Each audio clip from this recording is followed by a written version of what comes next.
This is iFIBER 1 News. Here are today's top stories. A year later, the family of Joe Reyna continues to seek answers in the 31-year-old's murder. With all Apple Blossom Festival's traditions in full swing, after dropping a game against the Wenatchee Panthers on Tuesday, the Moses Lake Chiefs entered Friday, needing a sweep to be league champs. To have a shot at the number 3 seed, the Ephrata Tigers needed to sweep their rivals, the Quincy Jacks. From the iFIBER 1 newsroom, this is iFIBER 1 News, and it starts now. A year later, the family of Joe Reyna continues to seek answers in the 31-year-old's murder. Family and friends gathered Saturday afternoon for a walk to remember Reyna, whose body was found in an irrigation ditch along Road H Northeast near Moses Lake on May 9th, 2017, 11 days after he was last seen by his family. The group marched along Stratford Road on Saturday holding signs to keep Reyna's unsolved homicide in the public's eye, hoping someone might have any information. We still haven't been able to find his killer, so we are asking the community and people if they've seen anything on April 29, 2017 to please come forward and give any information will help. Joe Reyna was last seen in the area of North Grape Drive and Paxson Drive on April 29th.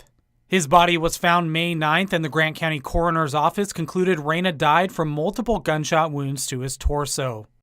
So I'm asking for anybody out there who has any information on my brother's homicide to please come forward. It's much appreciated from the Reyna family.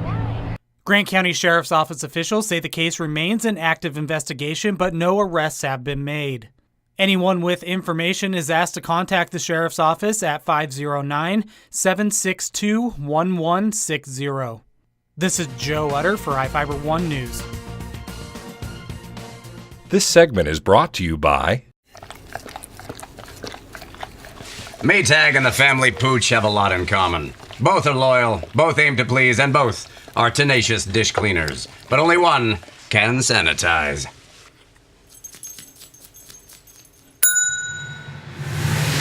Maytag, what's inside matters. Maytag Appliances, now available at more furniture in Ephrata.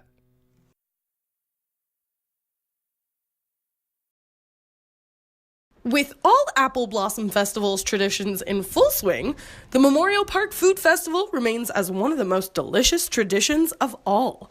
From old customs such as the Donner House, You Found Us, and Ina's Cuisine, to new ones such as Papa Z's, vendors have been serving up some delicious eats. Donner House is my go-to. Can't go wrong, no matter what you get. Extra meat, bacon, avocado, boom. I've never had a bad experience because I always go here. Go here, can't go wrong.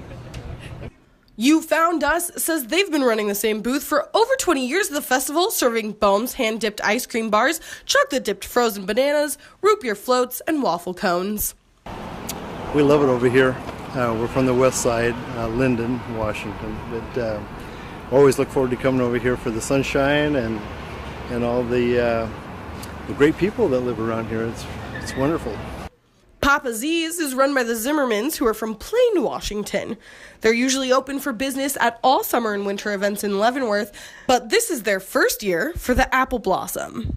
We've waited for years to get into Apple Blossom, and if something opened up and our timing was good and we thought we would try it. It's kind of like a spring opener for everybody, and so it's going to take a few years to build that the people know that we're here. And it's just great with families and fun. Anytime you're with families and fun, it's fun. Who doesn't like a donut? Papa Z's is run by the Zimmermans, who are from Plain, Washington. They're usually open for business at all summer and winter events in Leavenworth, but this is their first year for the Apple Blossom Festival. If you visit Papa Z's, make sure you leave a tip, because that money goes straight into a college fund for the couple's grandkids. For a full list of this year's vendors, follow the link below. The food fair vendors are open every day until Sunday, May 6th from 11 a.m. to 8 p.m. I'm Madison Meyer with iFIBER 1 News. This segment is brought to you by... Your taste buds bored? Well, then bring them to Jay's Teriyaki. Not only does Jay's have a variety of teriyaki dishes, they also offer mouth-watering salads and sides. Call Jay's 509-764-5155. Jay's Teriyaki, located at 123 East Broadway in Moses Lake, because it's all in the sauce. After dropping a game against the Wenatchee Panthers on Tuesday, the Moses Lake Chiefs entered Friday needing a sweep to be league champs, which grants an automatic bid to the state playoffs. Moses Lake beat Wenatchee in the first game 5-0, but the Chiefs' bats really heated up in the second game. Moses Lake scored 6 runs in the bottom of the second to make the score 8-0. The Panthers battled back and were able to score some runs of their own, but it wasn't enough. Moses Lake won in 5 innings, 17-3. The 17 runs are the most Moses Lake has scored in a single game all season, and the most Wenatchee has allowed. We've been talking about the last couple days since we got beat down there that we needed a sweep so that they don't celebrate on our field. We have to win 1 game against Eisenhower and we clinch. So Tuesday, senior day, we have 6 seniors and I told them they have a chance to clinch league championship on senior day and nothing could be more special to them. Similar to the Chiefs, Wenatchee only needs 1 win to secure the number 2 seed. Moses Lake will play in its final series against Eisenhower on a Tuesday night game next week. It will be the last regular season home game for the Chiefs.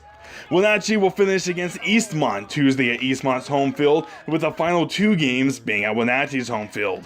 I'm Adam Chikoski for iFIBER 1 Sports.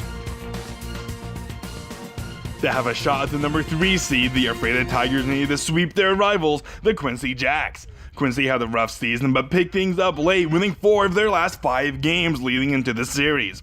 Ephrata was able to take care of business on its senior night, winning the first game 8-3 and blanking the Jacks in the second game 10-0.